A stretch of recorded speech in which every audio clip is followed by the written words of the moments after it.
सर्व कांदा उत्पादन शेतकऱ्यांना एक आव्हान आहे. हे सरकारला तुम्ही मीडियाद्वारे बोलताय की काही फायदा होण्यासारखं काही नाही. ते रविराज साबळे साहेब बोलले बरोबर आहे, पण आपला त्रास आपल्याला माहिती आहे.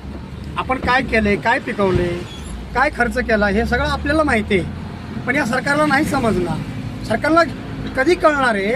जोपर्यंत शेतकरी रोडवर येणार नाही, जोपर्यंत त्याची वाहतूक अडवणार नाही, जोपर्यंत सरकारला झळ लागत नाही, तोपर्यंत शेतकऱ्यांचं काहीही सरकारला कळणार नाही. त्यासाठी आपण स्वतः होऊन तुम्ही जे मार्केटमध्ये नेऊन जे कांदा ट्रॅक्टर खाली घालताय, कार खाली घालताय किंवा पिकअप खाली घालताय, असं न करता आपण डायरेक्ट रोडवर कांदा आणून ढीग टाकायचा हायवेला.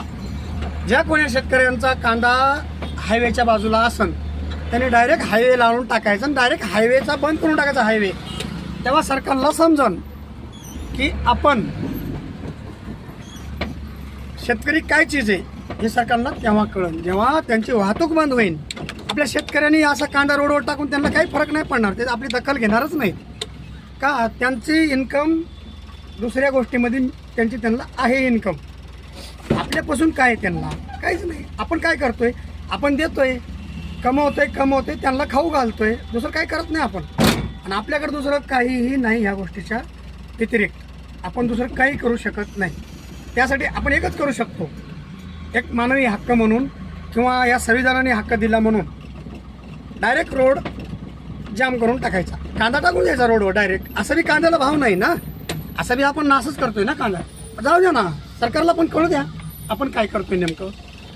सरकारला पण कळलं पाहिजे ना की आपण नेमकं करतोय काय, शेतकऱ्यांची काय व्यथा आहे सरकारला कळली पाहिजे. ठीक आहे बाबा, माझं चुकत असन, ठीक आहे, माफ करा. पण सध्या गरज आहे ह्या गोष्टीची की रविराज साबळे साहेब बोलले की शेतकऱ्यांचा वाली कोणी नाही. ठीक आहे ना, मग आपण स्वतःच उभा राहू ना. रविराज साबळेच्या पाठीमागे राहू आपण, रविराज पाटलाच्या पाठीमागे राहू आपण. काय असन ते बघू.